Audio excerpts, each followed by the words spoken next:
Bonjour et bienvenue à tous et à toutes pour cette troisième ou quatrième vidéo consacrée à la question des savoir-être professionnels. Aujourd'hui, nous allons aborder la question des qualités personnelles et leur importance dans le recrutement. Qu'est-ce que sont que les qualités personnelles? En fait, les qualités personnelles, c'est ce qui fait que on aime ou on n'aime pas, qu'on admire même des personnes.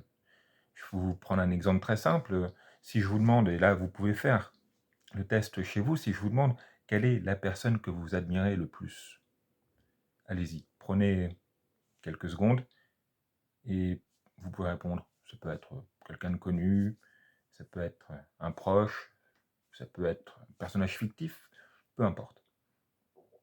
Ça y est, vous avez fait votre choix. Maintenant, je vais vous demander de répondre à la question suivante.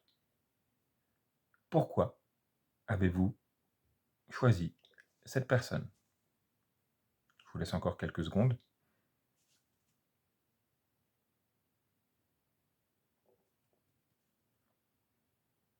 C'est bon pour vous, vous avez répondu? Faites-le, hein, c'est important pour que vous compreniez bien ce qui se passe.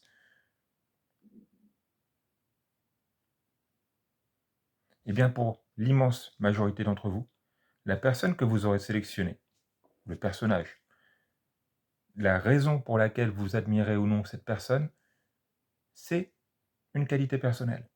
Pourquoi est-ce que moi je suis fan de Roger Federer? C'est son humilité. Pourquoi est-ce que je suis fan de Rafael Nadal? Sa combativité.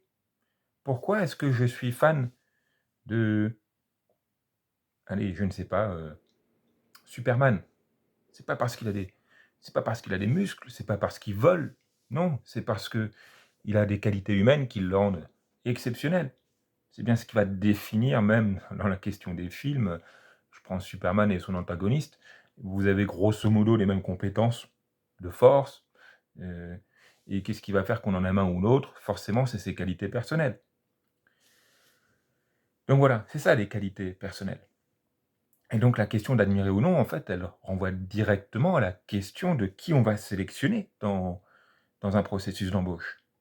Dites-vous bien que des gens à compétences égales, et ça quel que soit le niveau de diplôme, hein, qu'on soit à un niveau post ou infra-bac, hein, niveau 2, 3, 4, 5 pour ceux qui connaissent les niveaux, même 6. Hein, j'ai vu des recruteurs qui me disaient des choses hallucinantes, pour des recrutements sur CV, regarder les savoir-être et puis la question des hobbies, simplement pour savoir qui ils avaient en face d'eux. Mais je vais vous poser la question suivante pour essayer de vous convaincre. Imaginez que vous êtes recruteur. Vous prenez qui? Est-ce que vous prenez un excellent candidat sans motivation ou un candidat moyen, hein, sur son CV, hein, je parle bien de, quand je parle d'excellence et de moyen, on va dire que c'est sur le niveau de diplôme ou le niveau d'expérience. Donc, est-ce que vous prenez quelqu'un d'excellent par son CV sans motivation ou quelqu'un de moyen dans son CV avec une excellente motivation? La réponse, elle est claire. Je peux prendre d'autres exemples. Est-ce que vous prenez quelqu'un qui a un excellent CV mais qui semble caractériel ou quelqu'un qui a un CV plus moyen mais qui a l'air d'avoir un très bon état d'esprit? La réponse parle d'elle-même, pardon. Oh, celle-là, on va la garder parce qu'elle est rigolote.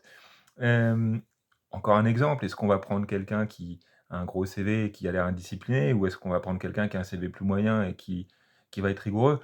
On peut prendre la même chose avec individualiste, collectif. Enfin, vous voyez l'idée, c'est que on peut prendre n'importe quel, adjectif qualificatif, on peut prendre n'importe quelle qualité.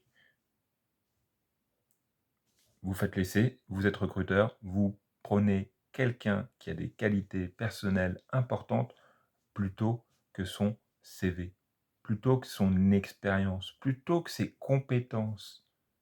C'est vous qui venez de le faire. Vous avez répondu à toutes mes questions. Pourquoi on admire quelqu'un? Ses qualités personnelles. Pourquoi on va le recruter? Ses qualités personnelles. Et même au-delà des compétences. Donc ça, c'est un petit message d'espoir pour tous ceux qui regarderaient cette chaîne et qui, en fait, se mettraient des bâtons dans les roues. Tiens, j'ai pas envie de postuler à cette offre d'emploi parce que j'ai pas le niveau de diplôme ou j'ai pas le niveau demandé, j'ai pas les compétences. On me demande 2 ans d'expérience. Et bien interrogez-vous, testez. Pour moi, il faut tester à ce moment-là. Au pire, vous avez un non. Bon, vous étiez prévenu, vous n'avez pas le niveau de compétence. Mais si vous arrivez à vendre ces qualités personnelles, je pense que vous pourriez avoir des bonnes surprises.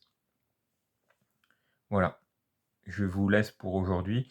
Je parlerai dans la prochaine vidéo des petits projets qui s'annoncent pour cette chaîne, et des petits projets futurs et comment ces projets vont influer sur la continuité de cette vidéo. Voilà, je remercie toujours Marion à la technique. Marion qu'on a recruté, enfin quand je dis on, je suis tout seul, je suis tout seul dans l'équipe. Marion qu'on a recruté pour les questions de montage dès que le matériel sera arrivé, parce que le matériel est encore dans les cartons quelque part. Mais après, ça nous permettra de diffuser des vidéos plus régulièrement, de faire des lives. Et éventuellement, quand on aura communiqué beaucoup plus largement sur la chaîne à l'externe, eh bien, on pourra faire des petits lives avec des questions-réponses. Voilà, si ça vous intéresse. Je vous remercie à toutes et à tous pour votre attention et je vous dis à très bientôt.